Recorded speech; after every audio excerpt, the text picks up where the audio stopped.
500 रुपयाला सुद्धा पुष्कराज मिळतो आणि 5 लाखाला सुद्धा पुष्कराज मिळतो.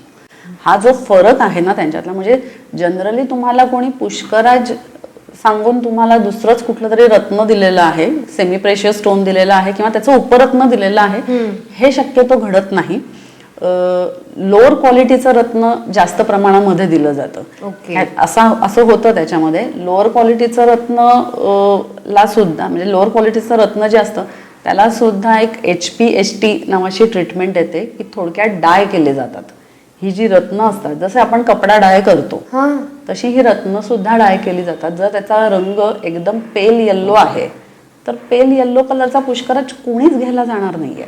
पण तेच जर मी त्याचा रंग थोडा एनहान्स केला तर तो विकला जाण्याचा चान्स सगळ्यात जास्त आहे. कारण जेव्हा आपण असं म्हणतो की तुम्हाला पुष्कराज घ्यायचा आहे तर तुमच्या डोळ्यासमोर पिवळा पुष्कराजच येतो.